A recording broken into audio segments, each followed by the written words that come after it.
Olá, tudo bem com vocês? Meu nome é o professor Fábio Santos, sou professor de História aqui do Eu Passei.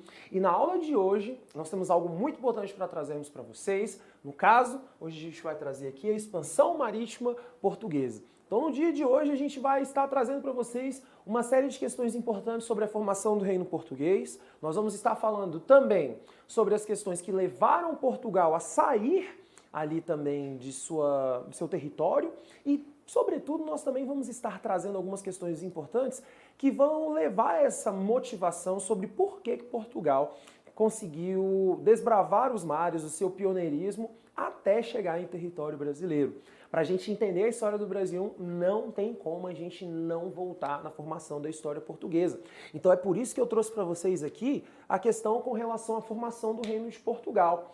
No século IX, o que você conhece hoje como Portugal, no século IX, lá na época da Idade Média, o que você conhece hoje como Reino de Portugal, na verdade, era conhecido como Condado Portucalense, que pertencia a linhagens vindas do Reino Franco. O local onde hoje é Portugal já é conhecido desde a época dos romanos, era chamada Lusitânia. Inclusive, os romanos tiveram muito trabalho com a Lusitânia naquela época, lá na República Romana, tiveram problemas com um sujeito chamado Viriato, então há muito tempo nós já conhecemos ali na área de Poldon, de hoje é o país chamado Portugal, nós já tínhamos muitas coisas, tem um local de muita história. Só que aí o que vai acontecer? Por volta do século XII, esse período aqui, ó, no ano de 1143, nós estamos falando do século de número 12. Quando você ainda nem tinha reino de formato absolutista, o que vai acontecer ali então na Europa? Você vai ter a formação do Reino de Portugal. Você vai ter o primeiro rei da história de Portugal, transformando Portugal em uma nação independente. Transformando em uma nação, em um reino, como você vai conhecer também na história geral, com formatos absolutistas. Então, a partir do ano da década de 1140, para ser mais preciso, em 1143, você vai ter a independência do Reino Português e você vai ter Dom Afonso Henriques como primeiro rei de Portugal. É importante entendermos isso porque os próximos eventos que acontecerão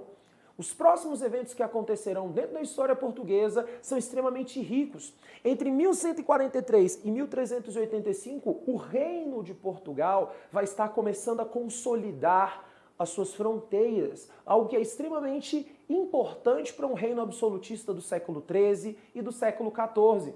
Aliás, o século XIV ele chega com muitas novidades. 1385 é o chamado século XIV. A gente vê em história geral que o século XIV é um século de muitas transformações, algumas até forçadas na Europa. Você vai ter a peste negra, que vai dizimar cerca de 30% da população europeia, cerca de 18 milhões das quase 70 milhões que existiam na Europa vão morrer. Você vai ter também uma guerra que durará 116 anos, chamada Guerra dos 100 Anos, que vai abalar a Europa como um todo, além de uma série de doenças, além também de questões vinculadas à fome, que vai se multiplicar. Mas isso não necessariamente chega em Portugal, mas algumas coisas desses fatos no século XIV vão chegar em Portugal. No ano de 1385, é um momento específico onde você terá uma grande inflexão positiva no reino português. No ano de 1385, você vai ter a chamada Revolução de Avis. E o que foi essa Revolução de Avis? A Revolução de Avis é uma revolução extremamente importante, porque ela vai colocar Portugal alinhado com os parâmetros básicos do que é um reino absolutista. Um reino onde você tem um tripé de sustentação do poder do rei, onde você tem o rei aqui em cima, e você tem três classes sociais que irão dar apoio ideológico a esse rei. Que tipo de apoio? Eu tenho, por exemplo, uma burguesia, eu tenho uma nobreza e eu tenho o clero. E aqui o clero pode ser tanto católico quanto protestante. Eu estou falando de uma igreja. Essa Revolução de Avis permite que essa estrutura de sustentação do rei absolutista exista. Porque essa Revolução de Avis, por exemplo, vai trazer a união entre a burguesia e a nobreza. Você vai ter um rei chamado Dom João. E ele vai começar essa revolução no ano de 1383, ela vai acabar no ano de 1385 com sua coroação. E é a partir daqui que a burguesia e a nobreza juntamente com o clero, um clero católico, no caso de Portugal, e também no caso de seu vizinho Espanha. E a união destes três órgãos, desses três organismos sociais, vão possibilitar o surgimento de um apoio significativo ao rei. Dentro dessa questão, pessoas, a Revolução de Avis é extremamente importante. Avis é uma nova dinastia de reis em Portugal. E essa dinastia é conhecida como a dinastia que mais trouxe prosperidade para Portugal. É uma dinastia que vai ficar entre 1385 até 1578, quando você vai ter a morte de Dom Sebastião. E essa dinastia de Avis possibilitou, através de toda essa formação e adequação da nação portuguesa, dentro da lógica do absolutismo monárquico, é o que vai possibilitar a Portugal a desbravar os mares. Mas antes de desbravar os mares, precisava se terminar de conquistar dentro de casa. Portugal começa a fazer as suas fronteiras ali mesmo na Península Ibérica. A gente precisa lembrar que Portugal está localizado na Península Ibérica. E essa Península Ibérica, pessoas, durante a Alta Idade Média, a Península Ibérica ela foi habitada também por árabes. No século VIII você terá a presença de árabes dentro do que era a península, do que hoje é a Península Ibérica, acabando com um reino medieval chamado Visigodos. E entre os anos de 720 até 1492, portanto mais de 700 anos, você terá a presença de árabes dentro da Península Ibérica, onde estava Portugal. No final do século XIV já não há mais árabes no território português, o território português está completamente consolidado. Já os seus vizinhos espanhóis vão passar mais um século, até o final do século XV, para ser mais preciso, no ano de 1492, botando o pessoal dos árabes para fora. A resistência lá foi mais profunda, foi mais dura. Só que aqui em Portugal eles conseguem vencer isso. E chega um determinado momento que o mar é o limite. Não há mais o que conquistar dentro da Península Ibérica, dentro da Europa. E agora o mar é o grande limite. E o mar para os portugueses era algo a ser desbravado. Era algo que despertava coragem, mas ao mesmo tempo também um certo receio. Temos que lembrar que o século XIV, o século XV, ele é um século onde a igreja ela ainda é uma parte extremamente importante de influenciar a mentalidade dos homens daquela época. Então ainda tinha muita história de monstros no mar, de perigos no mar. Você ainda não tinha aquela ideia de que a Terra era 100% redonda, você ainda não tinha essa ideia, ainda acreditava-se que a Terra era plana. Mas muitos desses navegadores portugueses começam a sua expansão marítima já aqui no século XV. Lembrando que o século XV vai do ano de 1401 até 1500. 100 anos decisivos para a história do velho e do novo continente. E o que é interessante nós entendermos aqui no pioneirismo português? O interessante é nós entendermos que os portugueses são os primeiros da Europa a se lançarem ao mar. Isso é extremamente rico, uma história que Portugal, até hoje os historiadores de origem portuguesa, têm muito orgulho de destacar. E por que do pioneirismo português? Primeiramente, nessa estrutura absolutista, Portugal é o primeiro a se estruturar. Posteriormente você terá Inglaterra, Espanha, França e outras nações também de origem europeia, como suecos, como dinamarqueses, que também vão entrar nessa lógica absolutista. Mas Portugal é o primeiro a colocar essa estrutura básica. Seguido daquilo que a gente já destacou um pouquinho aqui atrás, a aliança com a burguesia mercantil. Lembrando, essa burguesia mercantil ela era portuguesa e estrangeira. Muitos bancos, sobretudo de origem holandesa, com capital judaico, vão ajudar a burguesia mercantil portuguesa a empreender esses negócios. Só o Estado português não tinha esse dinheiro. Então a burguesia entra. Até porque dentro dessa estrutura básica, o clero é o poder da religião, a nobreza é o poder político. Um Estado absolutista se organiza a partir das estruturas de fronteira das terras que eram da nobreza, da antiga nobreza feudal. Quem tem dinheiro aqui não é só o rei ou a nobreza, é sobretudo a burguesia. Como nós estamos falando do início do mercantilismo, inclusive nas próximas aulas você também vai entender como essa estrutura de mercantilismo vai afetar a dominação portuguesa no Brasil, o que vai acontecer aqui? Uma aliança entre a burguesia mercantil era bom para o Estado absolutista português, mas também era bom para os burgueses. Porque enquanto o Estado mercantil queria novos locais de descoberta, novas conquistas, os burgueses queriam novos mercados consumidores e novos locais também para conseguir mais mercadorias para negociar na Europa, novas especiarias. Então você também tem a burguesia mercantil participando disso. Um outro ponto é uma ampla saída para o mar. É indiscutível que Portugal é uma nação com um litoral bastante vasto, tanto quanto o Brasil, guardado suas devidas proporções de distância, de tamanho territorial, certo? De extensão territorial. Mas Portugal tem uma ampla saída para o mar. Tem várias cidades costeiras em Portugal, como por exemplo a cidade do Porto, que inclusive recebe esse nome por estar de frente para o mar, ser uma cidade altamente portuária. Então nós temos uma ampla saída para o mar.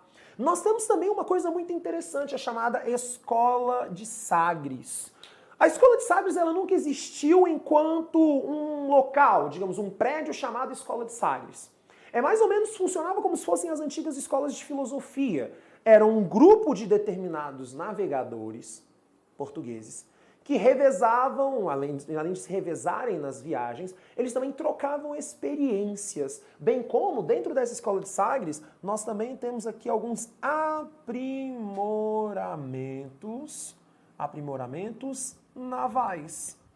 Os portugueses pegaram vários instrumentos de navegação, como, por exemplo, bússola, astrolábio, questões de básicas de cartografia, questões também vinculadas a navegação na prática, a modernização de barcos como as caravelas. E aí tem uma coisa muito interessante dentro das caravelas, porque elas têm uma vela em formato triangular. Essas velas em formato triangular são herança dos árabes. Então, olha só, você também tem participação, mesmo que de leve dos árabes, até mesmo colocando essa herança aqui nessas navegações. Então, todos esses aprimoramentos navais foram feitos dentro dessa Escola de Sagres, possibilitados por esses navegadores portugueses. Quando nós estamos falando disso, nós estamos dizendo aqui que a participação desse aprimoramento é fundamental para a formação daquilo que vai ser a expansão marítima portuguesa. E claro, estava estourando guerra na Europa inteira. Mas no momento em que Portugal estava saindo ao mar, não tinha guerras em Portugal. Não haviam guerras em Portugal. Os árabes já tinham sido colocados para fora do reino português há muitos anos. Tinha guerra na Espanha, mas não contra a Espanha. Tinha guerra lá na França, tinha guerra no que vai ser a Inglaterra. A Inglaterra, inclusive, entra em crises internas por causa dessas guerras. Mas no momento em que você tem Portugal saindo para as suas conquistas navais, Portugal não está em guerra. Então essa ausência de guerras também é extremamente importante. E é o que vai possibilitar Portugal a sair ao mar. Tem um detalhe interessante. Os portugueses, eles vão direto à África, vão circundando a África para poder chegar, sobretudo, num dos principais pontos de comércio deles, as Índias. No ano de 1453, algo extremamente importante vai acontecer. Mehmed II invade a cidade de Constantinopla e os otomanos conquistam o que é a cidade de Constantinopla, que era o coração do chamado Império Romano do Oriente, o Império Bizantino. A partir do momento em que Mehmed II se estabelece como imperador do Império Turco-Otomano, ele fecha de novo as entradas do que era o chamado Oriente para o Ocidente, que é a cidade de Constantinopla, que hoje você conhece pelo nome de Istambul. Quando isso se fecha, você tem o novo bloqueio do Mar Mediterrâneo, que já existia na Alta Idade Média. E os portugueses ainda precisavam daquele comércio. Mas como chegar até as Índias se o caminho entre o Mar Mediterrâneo e o Mar Vermelho está fechado, que era, digamos, um atalho? Nada melhor do que circundar a África.